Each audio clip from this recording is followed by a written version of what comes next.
Dati kang maraming kaibigan, pero buhat nang nagtayo ka ng negosyo at naging maganda ang iyong pamumuhay, mga kaibigan mo, kumunti na lang. Anong nangyari sisi sa kanila? Kumusta kayo mga kasari? Eto na naman si Ate Tintin. Siyempre magre-real talk na naman ako. Ang tamaan, huwag namang magalit sa akin. Pero pag nakarelate ka, abay, mag-subscribe ka na at mag-like sa video na ito. At siyempre sa mga datihan kong subscribers, salamat sa inyo sa patuloy ninyong pagsuporta kay Ate Tintin. At sana naman, please naman, huwag na kayong mag-unsubscribe sa akin.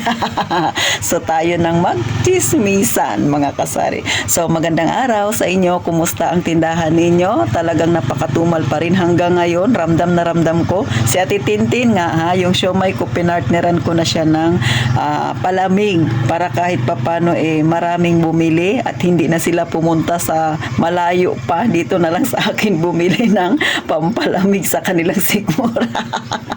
So kahit ano na lang pwedeng pagkakitaan ay ginagawa para kahit paano madagdagan ang kita nating mga may tindahan. So yan ang mindset ni Ate Tintin. So ngayon, gaya ng nauna kong sinabi, marami ka bang friends sa Facebook? Pero ngayon napansin mo parang bumawas. Bakit?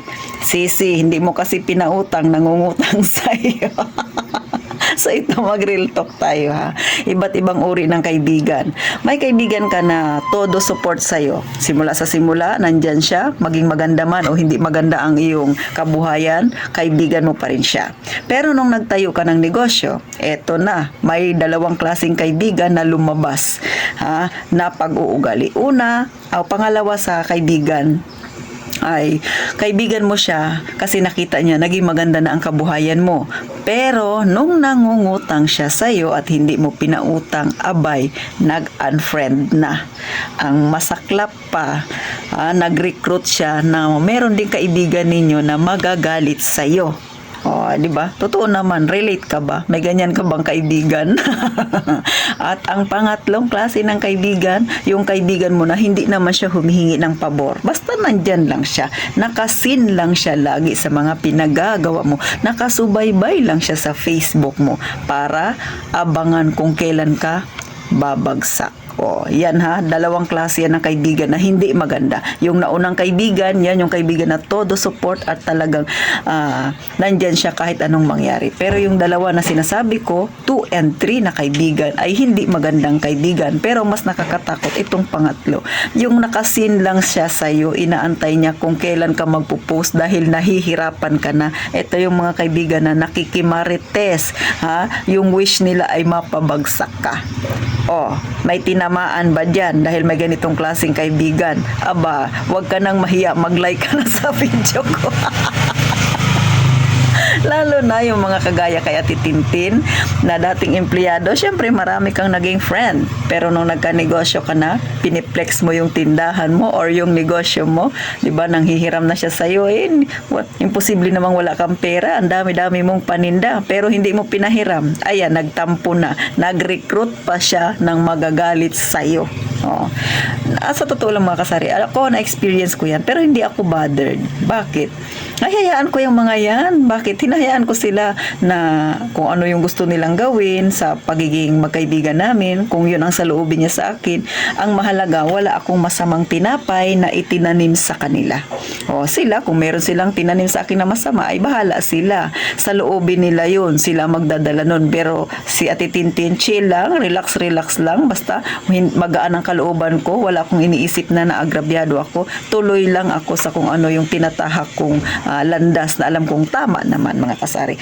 Kaya kung gusto mo na magstay sila sa iyo sisi, dahil ikaw ay medyo mayaman-yaman na, medyo mapera-pera na, may mga savings ka na, may negosyo ka na, pautangin mo sila. At huwag mong kakalimutan, huwag mo silang singilin. Alam niyo mga kaibigan, ito maikwento ko lang. May kaibigan ako, tapos nung nalaman niya na nagbablog na ako ukol sa pagtitindahan, sabi ko sa kanya, suportahan mo naman yung aking vlog, diba? So, nag-subscribe siya sa YouTube channel ko. Wala pa isang araw, nag-unsubscribe siya. Bakit? Kasi nangungutang siya sa akin, hindi ko siya pinautang, nag-unsubscribe kaagad siya. Diba? Kita niyo yung mga ganyang ugali, dahil lang hindi ko siya pinautang, ayun, nilayasan ako sa YouTube channel ko. So, mga sisi, sa mga nagbabalak dyan na magkaroon din ng YouTube channel dahil kayo ay may tindahan din, gusto ninyo syempre i-flex yung journey ninyo sa pagtitindahan, makatulong din sa kapwa natin na medyo struggle din sa pagkakaroon ng tindahan kung paano patakbuhin, ay dyan nyo malalaman kung sino yung susuporta sa inyo at dyan nyo malalaman kung ano ring klaseng ugaling kaibigan na meron kayo. Kung kayo ba ay kagaya sa kaibigan ni Ate Tintin nang hindi ko pinahiram, nag-unsubscribe na. Pero sa akin, pinapabayaan ko lang yun, sisi. Kasi sabi ko nga sa inyo, si Ate Tintin ay hindi nagbablog ng payaman-yaman kasi hindi ako mayaman. Sinabi ko na yan sa una ko pang vlog, hindi ako mayaman. Ang binablog ko ay ukol sa journey ko sa pagtitindahan para kapulutan ng iba dyan na mga baguhan pa lang sa pagtitindahan na kung ano yung nangyayari sa akin, maaari may posibilidad na ma-experience nyo rin. Pero habang hindi nyo pa na-experience ay meron na kayo kaagad idea sa kung ano ang gagawin ninyo kapag dumating kayo sa naging problema ko. Kaya po ako nagbablog para sa mga kagaya nating nasa masa din ng pamumuhay. Ipinapakita ko lang sa inyo kung anong buhay ang meron tayo at yan ang realidad nating mga mahihirap. Yung mga kagaya ko na hindi naman mayaman pero nagpipilit kahit papano isang hakbang pasulong pakunti-kunti dahil gusto rin natin kahit papano gumanda ang ating buhay. Pero bakit kaya may mga kaibigan tayo na gusto tayo ay bumagsak, ang gusto niyang malaman ikaw ay bumulusok na pababa. So, hindi ko rin alam kung bakit ganun mga kasari. Pero, para sa akin, kaibigan ko pa rin sila. Kasi sabi ko nga, hindi naman ako nagtatanim ng masamang tinapay para sa kanila. Pero, nasa sa kanila yon. Sabi nga, di ba, ng matatanda, kung ano yung itinanim mo, yun yung aanihin mo. Since wala naman akong itinanim na pangit sa kanila, ang pakikisama ko ay nandyan pa rin.